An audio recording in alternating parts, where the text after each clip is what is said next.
Hi, this is Dr. Michelle Medrano with another episode of Contemplate This. I'm looking forward today to talking to you about happiness. Happiness. It seems like it can kind of be elusive at times, and it can be based on conditions at times. And I certainly am not somebody who believes that every moment of our life we should be some happy, smiling, crazy person. I have my moments. Definitely have my moments where I'm not happy about what's going on in the world, or what's going on in my life, or what's going on in my body, or what's going on in my finances, or what's going on between me and another person. I definitely have that. But what I've noticed is that I can move through the valleys and move through the high points of my life and notice that there can be kind of a level of happiness and contentment even in those valleys. I loved what the wonderful teacher Terry Cole Whitaker used to say, that, you know, even though you walk through the valley of the shadow of death, don't pitch a tent. Don't pitch a tent. And so what I want to really contemplate and invite us to contemplate today are the places, conditions, situations, relationships where we've pitched a tent in unhappiness and have just decided that I just can't find happiness here, so I'm just going to pitch my tent and just deal with it.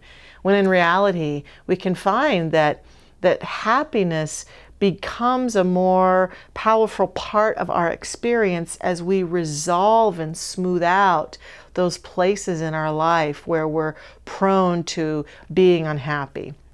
Being unhappy all the time with certain people, being unhappy all the time with our body, being unhappy all the time with conditions in our life that are challenging to us.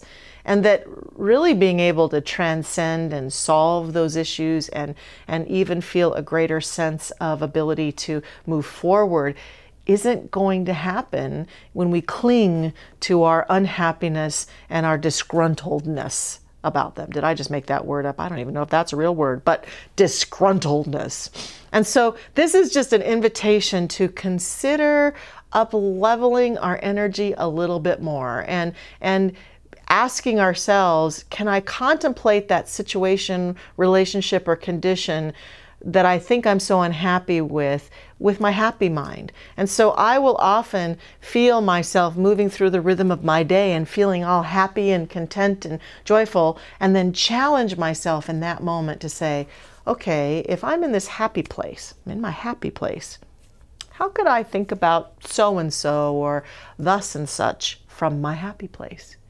And it causes some revelations. It causes some inspiration. Sometimes it helps me to even realize what I might need to say or do to feel a little more happier in that situation. And then I have a wonderful gift that a friend of mine, Gail, gave me years ago. This is called a happy pill. I will say that if I'm really feeling unhappy, this happy pill is fantastic. And you can tell you don't eat it. Here's what you do. You push the button, and here's what it does. It laughs like a little child. Now that is one of the happiest sounds I've ever heard.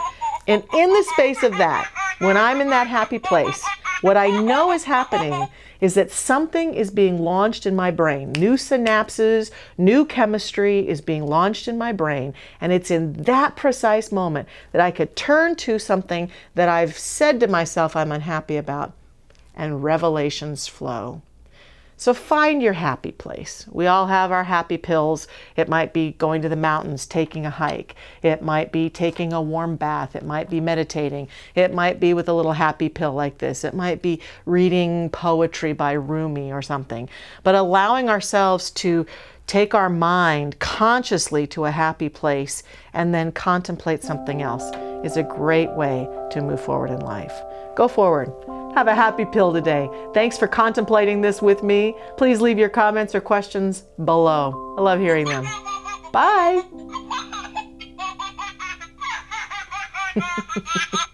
Adorable.